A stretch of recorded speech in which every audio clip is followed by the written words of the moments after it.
Welcome everyone to another episode of Talk IES, where this time we're speaking about safety and security solutions during the pandemic. I'm very excited to be speaking with Mike Johnson, Managing Director at ClearPath EPM. Hi Mike, how are you doing and where are you today? Good morning, Richard, I guess, or good evening for you. I'm in Fort Lauderdale, Florida, US of A. It's about 8 something in the morning here, and just finished my coffee and ready to talk to you about safety and security. Great. So thanks for giving up some of your time to speak with us today. And first of all, how have you been during, the lockdown and the pandemic in the US? We hear on the news that Florida is not particularly good. Florida has become sort of the epicenter of USA COVID, and there's I think a lot of different reasons for it. One, people in Florida like to have a good time. And so they are resistant to the simple, hey, wear a mask, socially distance, and that's been part of the problem. And I just think it's a cultural issue, and we'll get through it. And every day's an adventure, Richard. Yeah. So before I get into the questions, let me tell our audience a little bit about your background. Mike is the Managing Director at ClearPath Alert, LLC, based in Florida. They provide a range of safety, security, and emergency preparedness technology, consulting, and training solutions for many entities, but also including many international schools. Mike retired from the US government in 2010, and after a lengthy diplomatic, security, and law enforcement career, Mike is a lead trainer and facilitator for several non-profit education organizations and has provided safety, security, and campus resiliency training to hundreds of school leaders all around the world. So great to have you here, Mike. So without further ado, Mike, can you tell us how will access school entry controls and procedures at international schools change for the new pandemic operating environment? First, Richard, let me say thanks to you and to IES. I think what you're doing is a fantastic idea. Thank you. And it's a long time coming, and I think it's going to be a great setup for international schools in Asia and elsewhere as you expand your network. So Thank you for having me. Let me just start with a general statement about sort of pandemics. And as you said in my bio, and thank you very much for that, I've always taught in my classes, around the world about, pandemics is one of the things that we need to worry about when we're talking about a multi-hazard approach to safety in international schools. Never dreamed or never imagined that a pandemic would be so impactful as what we're seeing now, when we're talking about at one point 91% of all students in schools around the world were out of school. Sure. And I don't think no one in this world ever dreamed of the magnitude of this. And the reason I say that, one, I think we all got caught unprepared, to include those who do this for a living. So I think it's a good reminder that what we're doing today, we need to understand that we'll have to do it again in the future. Estimates are that we're going to probably see another 1 or 2 coronaviruses in the next 3 to 5 years. So everything we're doing today needs to be codified, needs to be put in your records, part of your preparedness plans, your pandemic planning going forward, because what we don't want is we get through COVID-19 and then in 2 years it happens again and we're going, oh, what do we do? So let's make sure that international schools keep a good set of records and plans as they go forward. That said, so when you think about access controls or entry controls, it's the very basic where school safety starts. That's where you control who gets onto your campus. And it's a lot of different ways. It can be with technological means. It can be with human means, meaning, officers or security guards.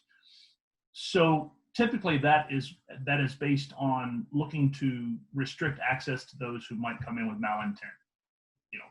The predator, someone looking to do some kind of criminal act. That's traditionally been why we have these entry controls, access controls. Right. That's been greatly expanded now with the COVID, with the pandemic, because now we need to control the entry and access to our campuses based on health considerations, something that we've never really had to do before. So it's a much bigger issue, and schools really have to think about how they're going to do that. And there's a lot of different means to do your traditional access controls with COVID, but it's going to be pre-temperature checks. Is it going to be pre-health screening?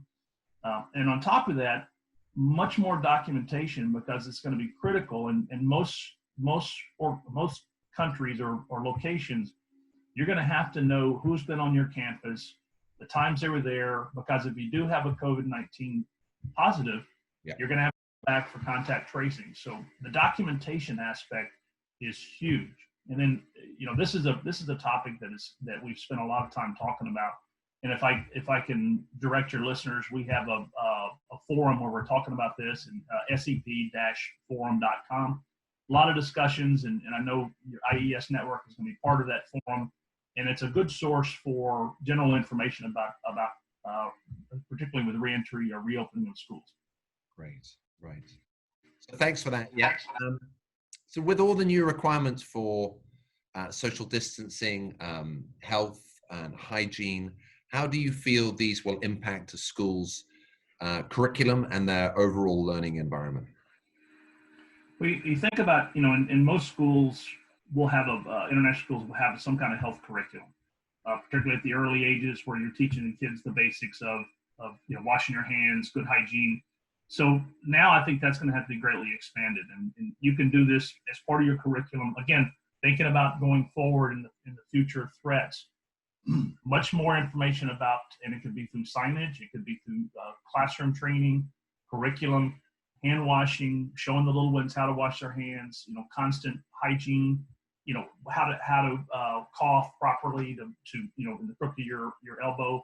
So all this now needs to be put into your curriculum as just part of your everyday. And again, the way through this pandemic is really, it comes down to hygiene.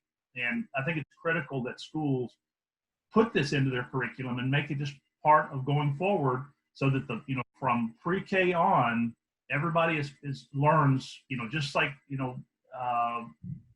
traditionally was probably a much more smaller role of health curriculum. I think that has to be a much bigger part of schools going forward.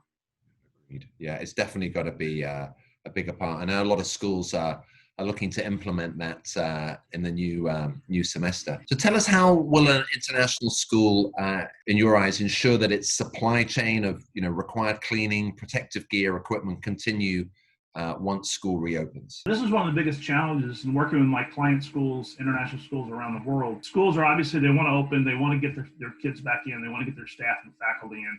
But one of the big concerns is that depending on where you are and the level of COVID infection, there's a lot of hygiene, a lot of cleaning requirements that are going to be levied on you by local regulatory agencies. So it's critical that you have the basics, that you have your PPE, your masks, the gloves, the cleaning supplies. There's a real shortage of cleaning supplies, hygiene supplies. My concern is if a school may have a limited amount, they run out of supplies, they're not going to be able to continue, and they're going to have to close again. Don't let the lack of a supply chain affect your closing and opening. So you have to have a robust system of replacement of all of these products that are going to be necessary to meet the requirements for whatever COVID operating environment you have. And certainly every jurisdiction here in Florida, in Thailand, anywhere you go, the local regulations that's what you have to comply with. So it's critical that you make sure that you have a reliable resupply chain for cleaning supplies, again, PPE, anything that's going to be needed as you go forward. And I would think that schools should anticipate at least a 6-month supply, so they don't get caught in a situation where we're out of masks, we have to shut down because we can't meet regulatory requirements. And my concern is obviously that schools sometimes don't think about that because they're in a rush to get the school open and don't realize, like, oh yeah, I better go talk to my business manager to find out, make sure we have enough supplies, because every country is different. Some places you get some things, sometimes you have to order out of the country. So that's critically important to include that supply chain or resupply chain in your reopening plans to make sure you have sufficient to operate in this environment. Well, I should have said at the beginning, we're at IES, we're very proud to have you and your colleagues at ClearPath as our safety and security partner. And if you would, I'd like you just to tell our audience a little bit about the online training that's going to be on offer, and just a little bit more about that, if you wouldn't mind. Yeah, so it's funny, and you certainly would know this. I think there's I think it's a Chinese character that essentially means the same thing. It means crisis, and it means opportunity, right? And so when I saw that, I'm like, you know what? Early on, I'm not going to let this crisis take me down. I'm going to look for opportunities. So I do a lot of live training around the world, going in and teaching schools about emergency preparedness and safety. And so what I pivoted to was the opportunity to say, you know what, we need to greatly expand how we can help schools be better prepared. So we're excited that we're going to be rolling out in late August, early September, a new course called Prepare My School, and it'll be a asynchronous course specifically for campus response teams or school response teams. So those teams that are the ones who are going to handle that initial emergency response to some type of threat. And we're super excited about it rolling out. We're in the process of building the course now.